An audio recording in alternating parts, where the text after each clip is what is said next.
Vous savez, l'Afrique a vu d'un très mauvais œil la tentative de l'Occident d'interdire toute coopération avec la Russie. C'est une situation intéressante, n'est-ce pas? Après tout, les pays africains ont longtemps entretenu des liens étroits avec les régimes occidentaux, notamment la France et les États-Unis. Mais tout ça s'est dépassé maintenant. Ces derniers temps, de nombreux États africains ont carrément rompu leur coopération avec ces puissances occidentales, surtout dans les domaines militaires. Et vous savez pourquoi? Eh bien, d'après nos recherches, ces gouvernements africains en ont tout simplement marre de se faire dicter leur conduite par l'Occident. Ils veulent pouvoir nouer leur propre partenariat sans avoir à rendre des comptes. Franchement, je peux les comprendre. Personne n'aime se faire dire ce qu'il doit faire. Alors, maintenant, l'Afrique a décidé de remettre les Occidentaux à leur place et de s'ouvrir à d'autres horizons comme la Russie, par exemple. C'est une belle revanche, vous ne trouvez pas? J'ai hâte de voir comment tout ça va évoluer à l'avenir. Qu'en pensez-vous? Vous aussi, vous trouvez cette situation plutôt intéressante? Dites-moi ce que vous en pensez en commentaire. Bon, on dirait que les choses ne se passent vraiment pas comme prévu par l'Occident dans la région du Sahel. Vous savez, j'ai toujours eu l'impression que ces puissances occidentales se croyaient un peu plus supérieures et pensaient pouvoir dicter leurs lois partout. Mais visiblement, ça ne passe plutôt du tout auprès des pays de la région. En fait, d'après nos recherches, mon équipe et moi avons conclu non seulement leur pseudo-coopération a complètement échoué, mais en plus de nouvelles informations viennent confirmer les raisons qui ont poussé ces gouvernements à les envoyer pour mener. Tenez par exemple, le premier ministre du Niger a carrément avoué que l'une des raisons pour lesquelles Niamey a rompu les liens militaires avec Washington, c'est parce que les États-Unis ont essayé d'interdire à son pays de coopérer avec la Russie et l'Iran. Franchement, je ne peux que saluer la fermeté de ces pays du Sahel qui ont décidé de ne plus se laisser marcher sur les pieds par l'Occident.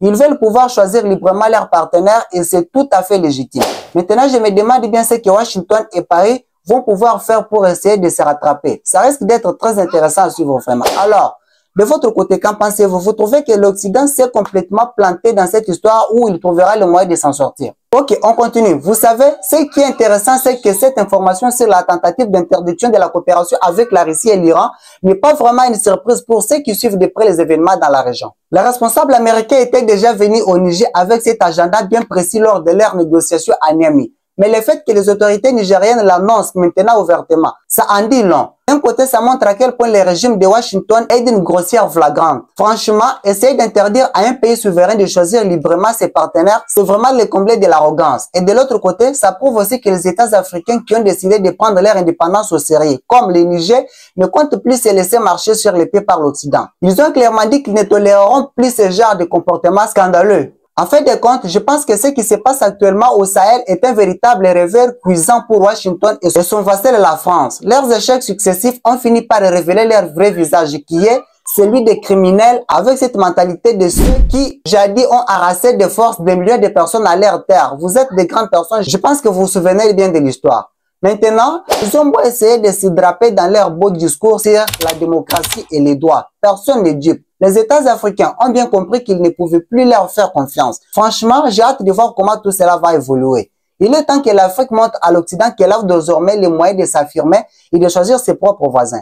Vous savez, nos amis occidentaux ont beau essayer de s'en sortir, ça devient de plus en plus la galère. Et tu sais quoi? Je ne pense pas qu'ils s'en remettent trop si tôt. Faudrait presque leur envoyer un petit bouquet de fleurs pour les remonter le moral. Voilà, parlons un peu de l'Afrique maintenant. C'est dingue de voir comment les pays du continent et surtout ceux de l'Alliance du Sahel prennent de plus en plus leur indépendance au sérieux. Tiens, tu sais ce qui m'a marqué récemment? Je lis une super anecdote sur un président africain qui a carrément envoyé balader un ambassadeur occidental qui venait lui faire la leçon. Franchement, bravo à eux.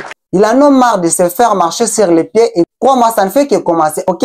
Ce n'est que les débits. Alors oui, ça va être un combat de longue haleine pour ces pays. Mais j'ai confiance. Ils ont la large et l'ambition de se prendre en main. Et ça ne s'arrête pas. Parce qu'au moment où ils se souviennent de leur histoire dans le passé, je vous jure, ça va exploser. Tu penses que d'autres pays lâches comme la République démocratique du Congo vont suivre cet exemple? J'espère en tout cas que ça va booster le développement du continent et permettre à l'Afrique de rayonner comme elle le mérite. Chers amis, pour l'amour de Dieu, il faut dire aux Occidentaux qu'ils peuvent se gratter. Il ne faut pas réussir à stopper la marche du progrès, peu importe ce qu'ils tentent. Leurs faiblesses sont déjà un très grand secret pour l'homme noir. Ils peuvent toujours se poumonner, ça ne change rien. Alors oui, il faut être sûr que même s'ils essaient de se faire passer pour des gentils agneaux, personne ne va les croire. La confiance, c'est fini pour eux. En vérité, ils sont grillés pour des bons. Mais le plus savoureux, c'est de savoir tous ces pays africains, menés par des leaders patriotiques et panafricains comme le président que j'ai toujours respecté, M. Ibrahim Traoré, qui n'hésite plus à mettre Washington et ses larbins à la porte. Chapeau à eux.